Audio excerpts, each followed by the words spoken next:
Upbeat public image. Behind closed doors, Spike Milligan was tormented by crippling bouts of depression.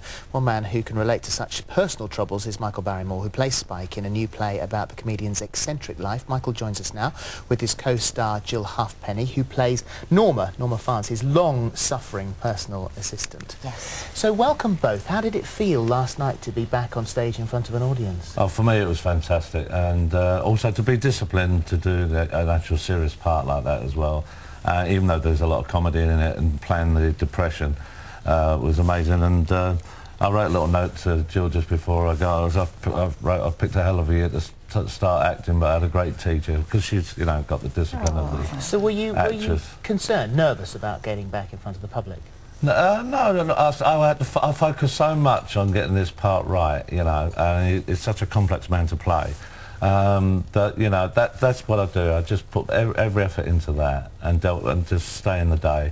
And part of a lot of the stuff for my own stuff that I've had to deal with, just keeping in the day and not putting your mind until tomorrow worrying about what might be, you know, because it's out of our control, isn't it? You know, we're all on a journey, and well, I've learned that, you know, that you go on that journey and you enjoy it, you know, as the best you can. And when you got problems, you deal with it.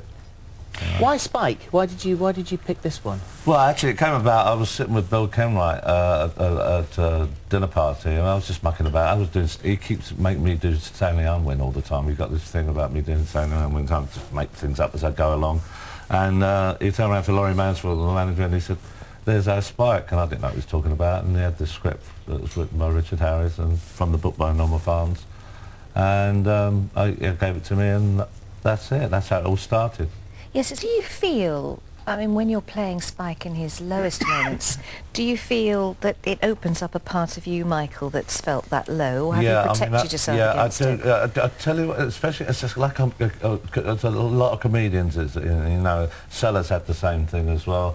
And I'm not putting myself on any level with any other comedians because that's not right for me to do. But for myself, and I speak for myself, I remember somebody years ago saying you don't have to be funny all the time, but when you do it from a kid, and it's very powerful, and you find that when you make people laugh, I found as a kid, they didn't ask me any questions. I didn't have to explain that why Dad came home drunk when I was brought up in the flats, and I found that comedy, you know, discovers a lot of things.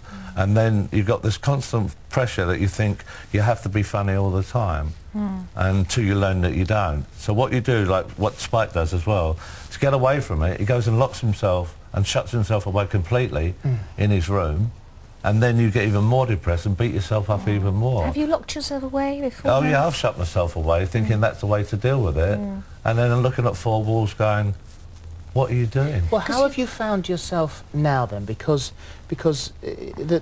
obviously, and you've said yourself, you know, work has been tough to come by in recent times.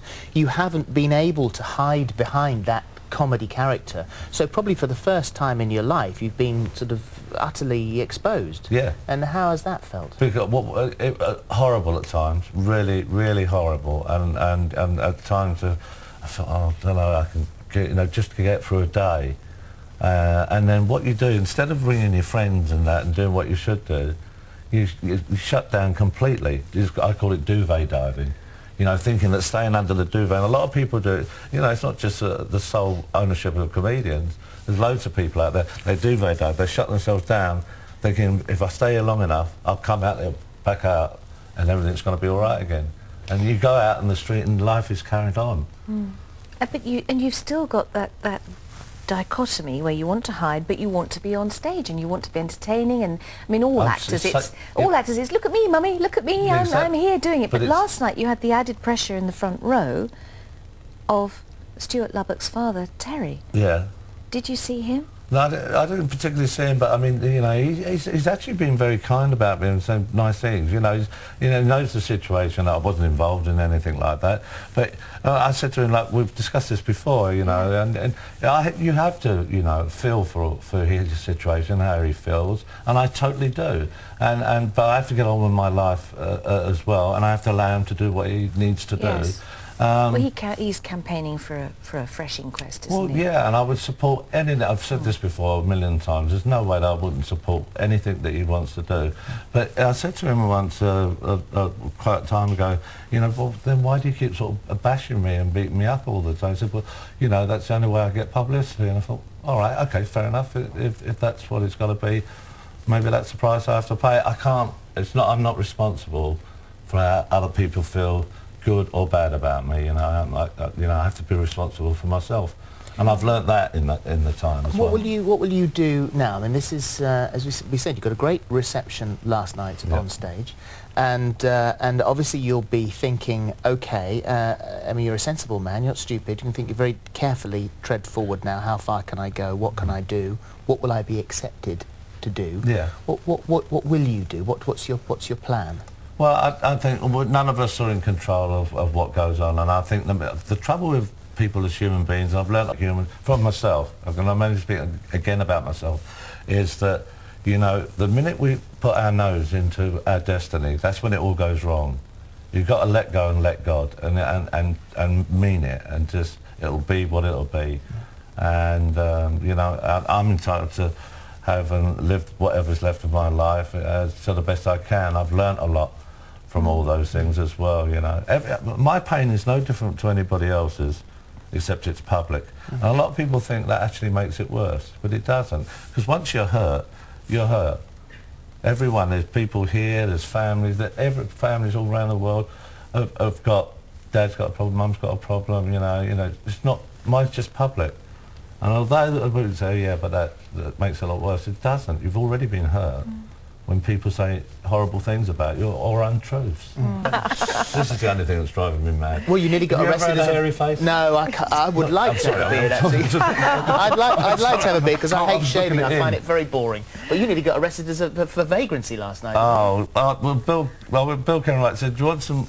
you don't know this, do you? No. After the show, he said, you on your way home? I said, I'm just coming off the M4. He said, I said, it's 12:30. He said, no, come and have some eggs and toast, because he was very up, because it was a great night. And I went into his place, he only lives up the road here, pulled up the car, went into the gate, and then the buzzer goes about 20 minutes later, and he said, who's that at this time of night? He went upstairs and said, come on, come down, I can hear him come down, and Jenny Seagrove, his partner's cooking some eggs for me, like actresses do. And, and there's two coppers.